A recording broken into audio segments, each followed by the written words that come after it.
السلام علیکم ورحمۃ اللہ وبرکاتہ۔ ان الحمد للہ والصلاۃ والسلام علی رسول اللہ، اما بعد۔ محترم ناظرین کرام اور عزیز طلبہ، کتاب سنن ابن ماجہ کے درس میں آپ کا خیر مقدم ہے۔ آج ہم ایک نیا باب شروع کریں گے۔ باب ہے باب فی الایمان، یعنی ایمان کے سلسلے میں مؤلف نے یہ باب قائم کیا ہے۔ اسی سے متعلق چند احادیث یہاں ذکر کی ہیں مؤلف نے۔ آئیے پہلے لفظ ایمان کا معنی اور مفہوم جانتے ہیں۔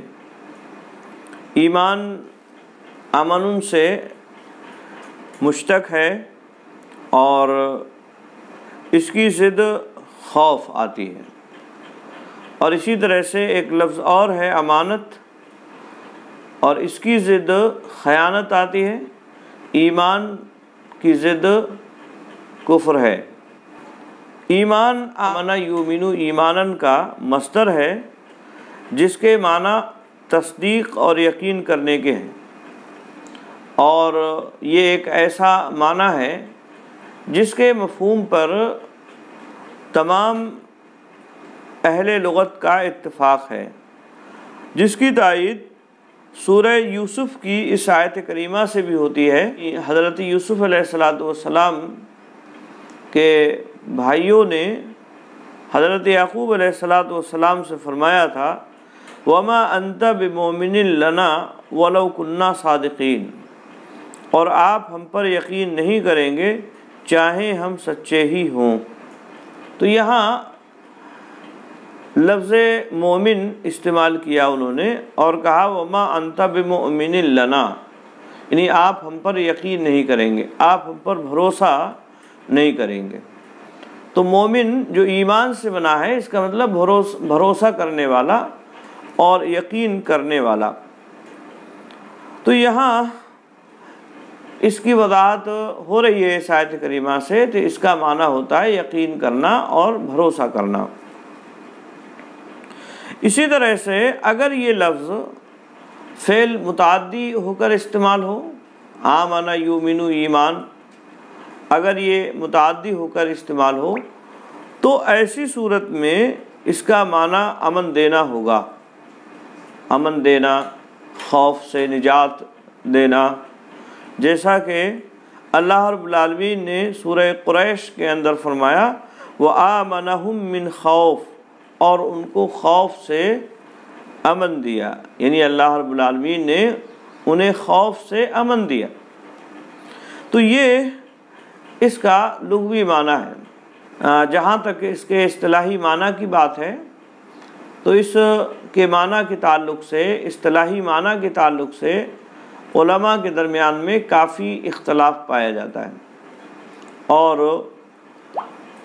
اہل سنت والجماعت کے یہاں اس کا معنی الگ ہے، اور اسی طرح سے اہل سنت والجماعت کے مقابلے میں جو دوسرے گمراہ فرقے ہیں، مرجیہ ہو یا اسی طرح سے اور جو دوسرے فرقے پائے جاتے ہیں گمراہ فرقے، تو ان کے اعتبار سے اس کے مختلف معنی بیان کیے گئے ہیں۔ اہل سنت والجماعت اور سلف کے یہاں اس کی مختلف تعریفات کی گئی ہیں۔ کبھی سلف کہتے ہیں الایمان قول و عمل، ایمان قول اور عمل کا نام ہے۔ اسی طرح سے کبھی کہتے ہیں الایمان اعتقاد بالقلب و قول باللسان و عمل بالجوارح، اور اسی طرح سے کبھی کہتے ہیں الایمان قول و عمل و نیت و سنت، یعنی ایمان نام ہے قول، عمل، نیت اور سنت کے مجموعے کا، یعنی یہ تمام چیزیں ایمان کے اندر آئیں گی، یعنی عمل بھی ہے اور قول بھی ہے، اور اسی طرح سے نیت اور سنت بھی اس کے اندر آئے گی۔ سنت سے مراد کیا ہے؟ یعنی سنت پر عمل کرنا۔ علماء سلف نے اس کی مختلف الفاظ میں تعریفیں کی ہیں، اور ان تمام تعریفوں کا معنی اور مفہوم یہی ہے کہ ایمان زبان سے اقرار کرنا دل سے یقین کرنا اور اعضاء اور جوارح سے عمل کا نام ہے، یعنی زبان سے اقرار کیا جائے اور اسی طرح سے دل سے تصدیق کی جائے اور اعضاء اور جوارح سے عمل کیا جائے۔ اسی کو ایسے بھی تعبیر کیا گیا ہے الاقرار باللسان والتصدیق بالجنان والعمل بالجوارح، یعنی ایمان نام ہے زبان سے اقرار کرنے کا، دل سے سچا جاننے کا اور اعضاء اور جوارح سے عمل کرنے کا۔ تو یہ مختلف تعریف ایمان کی علماء سلف نے کی ہیں، جن کا خلاصہ اور معنی اور مفہوم یہی ہے کہ ایمان یہ 3 چیزوں کا مجموعہ ہے، اور وہ 3 چیزیں ہیں زبان سے اقرار کرنا، اور اسی طرح سے دل سے تصدیق کرنا، یقین اور بھروسہ کرنا، اور اسی طرح سے اعضاء اور جوارح سے عمل کرنا۔ علماء سلف کی اس تعریف سے یہ بات سمجھ میں آتی ہے کہ ایمان ایک ایسی چیز ہے جو اقرار، تصدیق اور عمل سے مرکب ہے، اسی طرح سے جو کمی اور زیادتی کو قبول کرتی ہے۔ یعنی جب ایمان عمل بالجوارح کا نام ہے، یعنی عمل سے اس کا تعلق ہے، تو ایسی صورت میں اس میں کمی اور زیادتی ہوگی، یا اسی طرح سے دل کی تصدیق ہے تو دل کی تصدیق میں بھی کمی اور زیادتی ہوتی ہے۔ آئی بات میں کبھی آدمی پختہ یقین کے ساتھ کسی بات کا یقین اور بھروسہ کرتا ہے، کبھی بھروسے میں کچھ کمی ہوتی ہے، تو یہ تمام باتیں اس بات کی دلیل ہیں اور اس بات پر دلالت کر رہی ہیں کہ علماء سلف کے یہاں ایمان کے اندر کمی اور زیادتی بھی ہوتی ہے۔ اسی لیے بعض علماء تعریف میں اس بات کی بھی وضاحت کرتے ہیں، یعنی وہ گھٹتا ہے اور بڑھتا ہے۔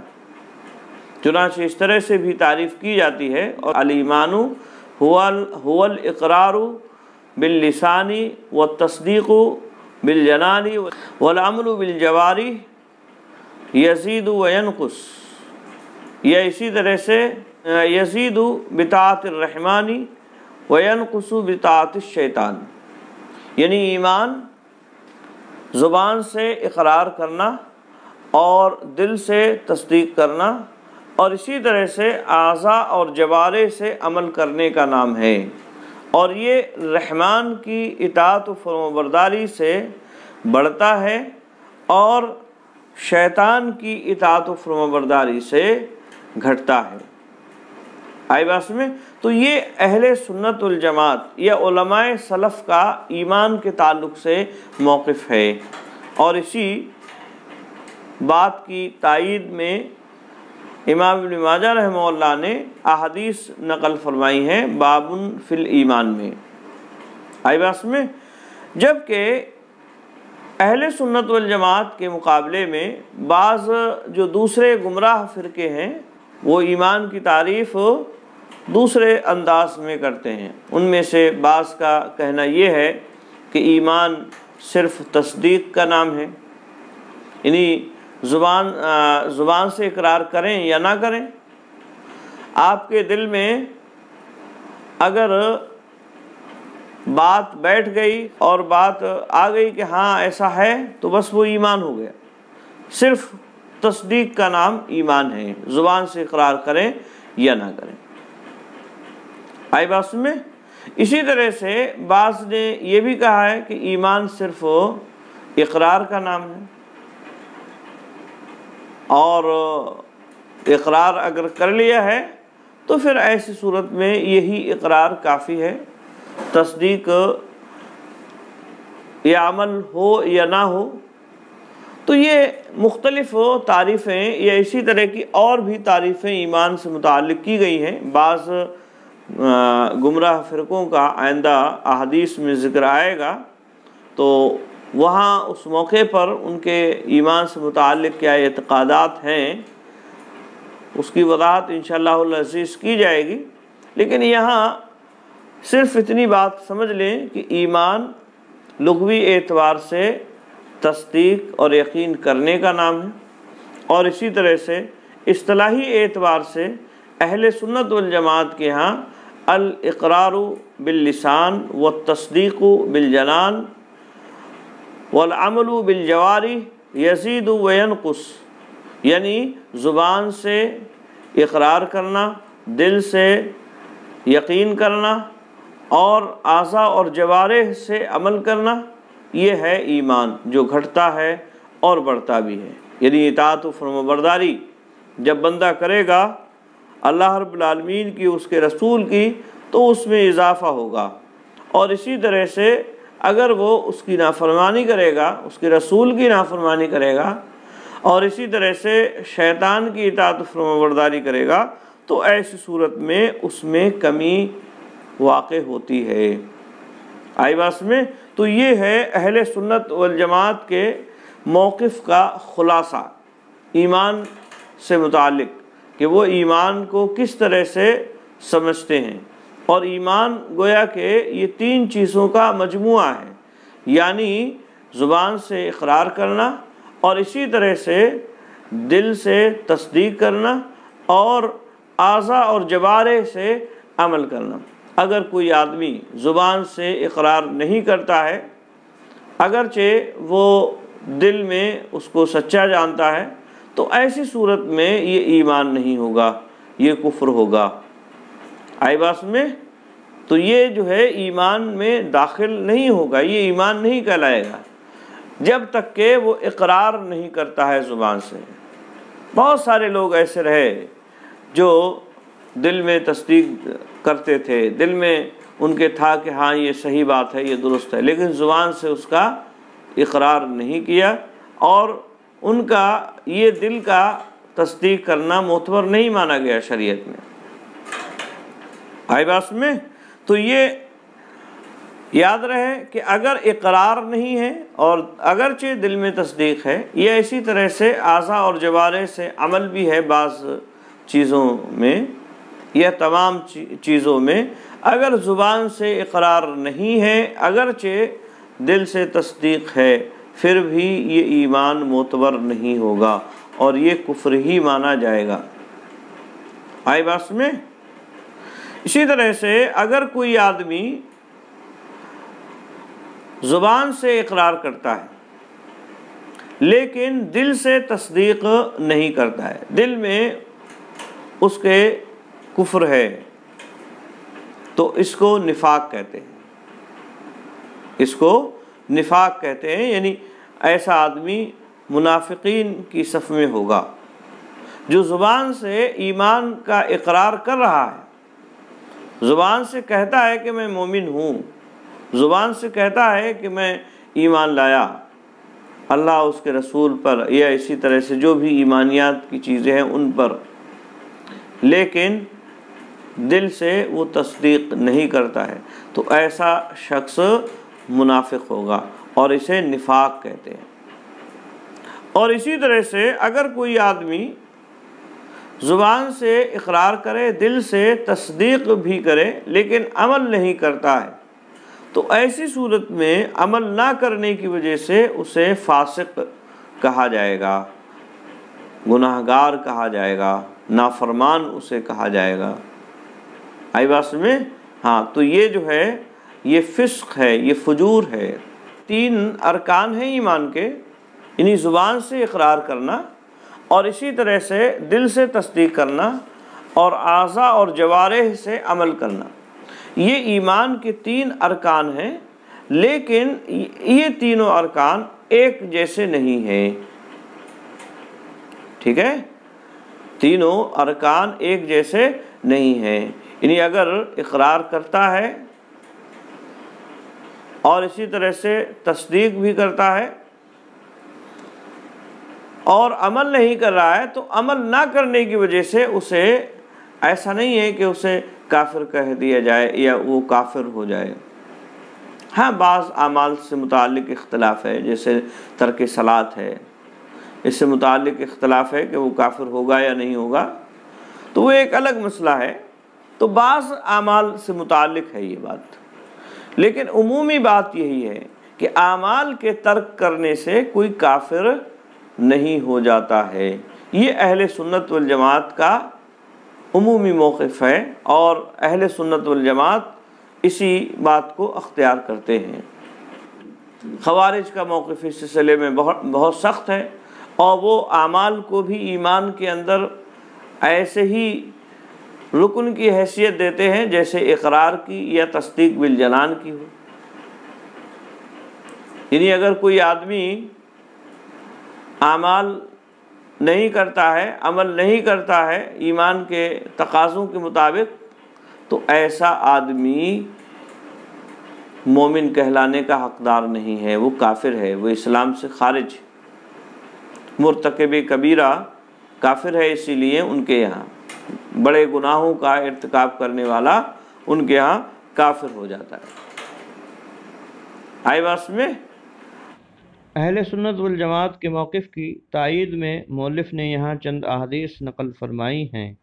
چنانچہ کہتے ہیں امام ابن ماجہ رحمہ اللہ، حدثنا علی بن محمد التنافسی قال حدثنا وقیع قال حدثنا سفیان عن سہیل بن ابی صالح عن عبداللہ بن دینار عن ابی صالح عن ابی ہریرہ رضی اللہ تعالی عنہ قال قال رسول اللہ صلی اللہ علیہ وسلم الایمان بضع وستون او 70 بابا ادناها اماطۃ الاذى عن الطریق وارفعها قول لا الہ الا اللہ والحیاء شعبۃ من الایمان۔ کہتے ہیں حضرت ابو ہریرہ رضی اللہ تعالیٰ عنہ روایت کرتے ہوئے کہ نبی اکرم صلی اللہ علیہ وسلم نے ارشاد فرمایا، الایمان بضع وستون او 70 بابا، ایمان بضع وستون، بضع 3 سے لے کر 9 عدد تک اس کا اطلاق ہوتا ہے، اور 70 مطلب 60، یعنی 60 سے زائد، یعنی 73 سے 63 سے زائد، او 70 یا 70 بابن یہ تمیز ہے، بضع و 60 یا اسی طرح سے 70 یہ عدد ہے یا ممیز ہے، اور بابن یہ تمیز یا معدود ہے۔ کہتے ہیں اللہ کے نبی صلی اللہ علیہ وسلم کہ الایمان بضع و 60 او 70 بابن، یعنی 60 یا 70 سے زائد دروازے ہیں، بابن دروازے، ادناہا اماطۃ الاذی عن الطریق، ان میں سے سب سے معمولی، ادنا دنیا یا ادنا سے، ادنا اس میں تفضیل ہے اور اس کا معنی ہوتا ہے اقرب، یعنی قریب ترین، اور یہاں معمولی کے معنی میں استعمال ہوگا۔ ادنا سب سے معمولی، کم تر، یعنی درجے کے اعتبار سے ایمان کے اتنے درجات ہوئے، اب ان درجات میں سب سے معمولی یا سب سے کم جو ایمان کا دروازہ ہے، اماطۃ الاذی عن الطریق، راستے سے تکلیف دہ چیز کو ہٹانا ہے۔ اماطۃ، اماطہ یمیتو، اماطۃ سے مصدر ہے، اور اس کا معنی ہوتا ہے دور کرنا، ہٹانا، اور اذی مطلب تکلیف دہ چیز، جس سے انسان کو کسی بھی طرح کی کوئی تکلیف پہنچنے کا اندیشہ ہو۔ مان لیجیے کسی طرح کی کوئی گندگی پڑی ہوئی ہے، یا اسی طرح سے کوئی پتھر وغیرہ پڑا ہوا ہے جس سے کسی کو چوٹ لگ سکتی ہے، تو ان تمام چیزوں کو راستے سے ہٹانا یہ ایمان کا کم ترین، یعنی سب سے چھوٹا اور سب سے کم تر درجہ ہے۔ یہ آئی بات میں؟ وَأَرْفَعُهَا قَوْلُ لَا إِلَٰهَ إِلَّا اللَّهِ، اور اس کا سب سے بلند درجہ، وارفعوہا، اور اس کا سب سے بلند درجہ قول لا الہ الا اللہ، لا الہ الا اللہ کہنا ہے، یعنی لا الہ الا اللہ کا اقرار کرنا ہے۔ اور یہ اقرار صرف زبانی سے نہیں بلکہ تصدیق بھی ہونا چاہیے اور اس کے مطابق عمل بھی۔ تو سب سے کمتر درجہ ایمان کا راستے سے تکلیف دہ چیز کا ہٹانا، اور اسی طرح سے سب سے بلند تر درجہ اس کا، عرفہ مطلب بلند تر، اور سب سے زیادہ بلند تر درجہ لا الہ الا اللہ کا کہنا ہے۔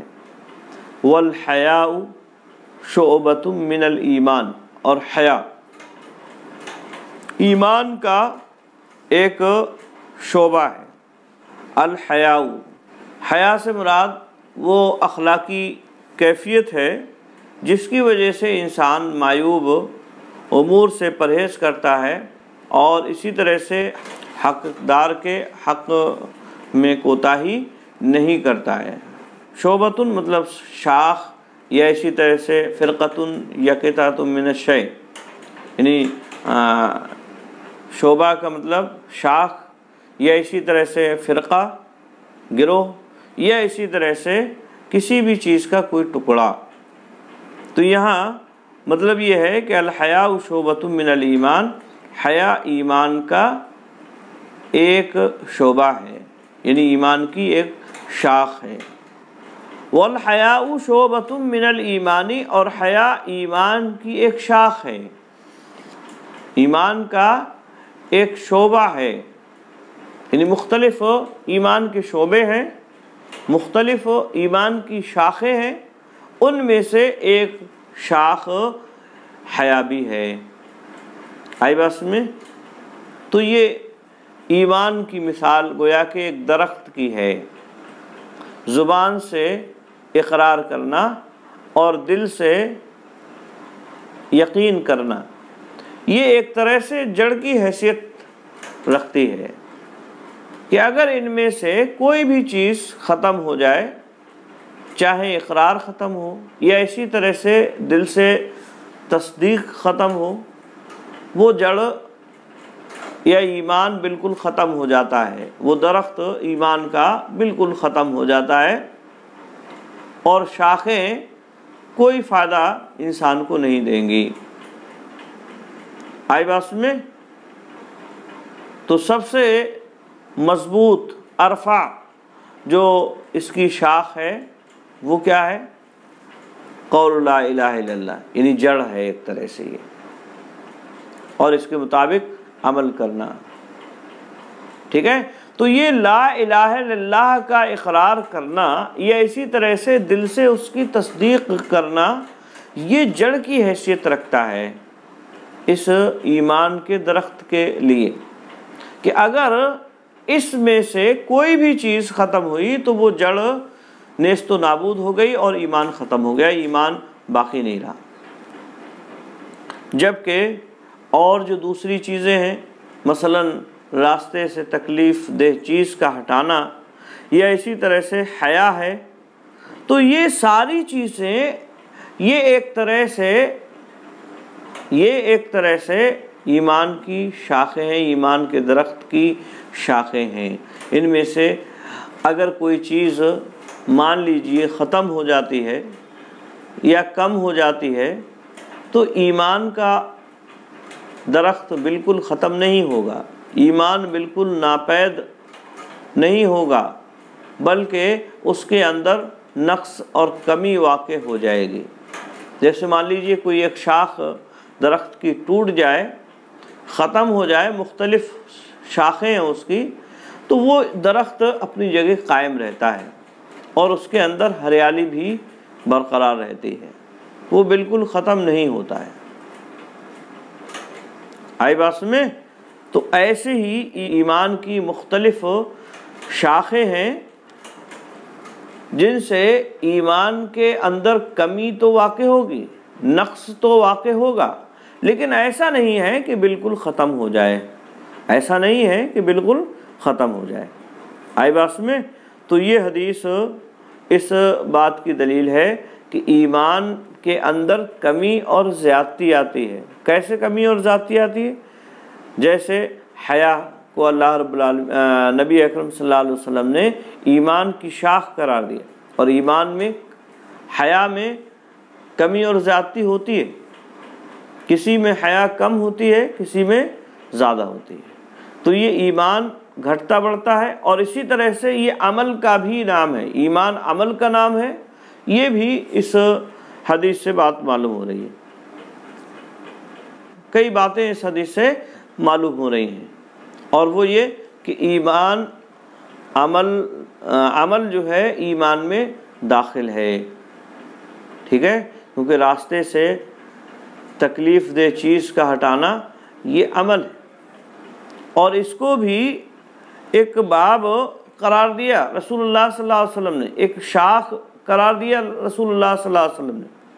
اسی طرح سے حیا کو بھی نبی اکرم صلی اللہ علیہ وسلم نے ایک شاخ قرار دیا ہے، اور اسی طرح سے اس حدیث سے یہ بات بھی معلوم ہو رہی ہے کہ ایمان میں کمی اور زیادتی ہوتی ہے۔ لہذا یہ حدیث ان لوگوں کے خلاف ہے جو کہتے ہیں کہ ایمان بسیط ہے، جیسے احناف، یا اسی طرح سے جو یہ کہتے ہیں کہ ایمان میں کمی اور زیادتی نہیں ہوتی ہے، ٹھیک ہے۔ ہاں، تو اس میں کمی اور زیادتی بھی ہوتی ہے، اور اسی طرح سے ایمان یہ بسیط نہیں ہے، بلکہ یہ اقرار، تصدیق اور اسی طرح سے اعمال کے مجموعے کا نام ہے۔ ہاں، یہ بات الگ ہے کہ ان تینوں کی حیثیت ایک جیسی نہیں ہے، جیسا کہ خوارج یا اسی طرح سے معتزلہ وغیرہ کا خیال ہے اس تعلق سے۔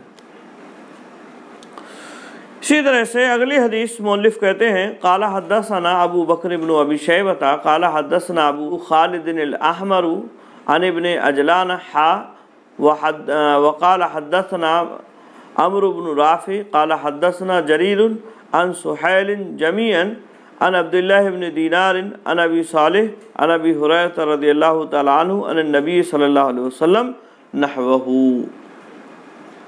یعنی یہ حدیث بھی حضرت ابو ہریرہ رضی اللہ تعالیٰ عنہ کے حوالے سے ہے، لیکن اسی اوپر والی حدیث کے ہم معنی ہے، اسی لیے مؤلف نے اختصار کی غرض سے فرمایا نحوہ، یعنی اسی کے معنی میں، یعنی جو اوپر حدیث بیان کی گئی تو اسی کے معنی میں یہ حدیث بھی مروی ہے، اور راوی بھی حضرت ابو ہریرہ رضی اللہ تعالیٰ عنہ ہی ہیں۔ آئی بات میں؟ ہاں، تو یہ حدیث ایمان کا کیا معنی اور مفہوم ہے اس کو متعین کرتی ہے، اور ایمان اعمال میں داخل ہے، اس بات کی بھی وضاحت یہ حدیث کر رہی ہے، ٹھیک ہے۔ امید ہے بات سمجھ میں آئی ہوگی۔ آج کے لیے بس اتنا ہی۔ السلام علیکم ورحمۃ اللہ وبرکاتہ۔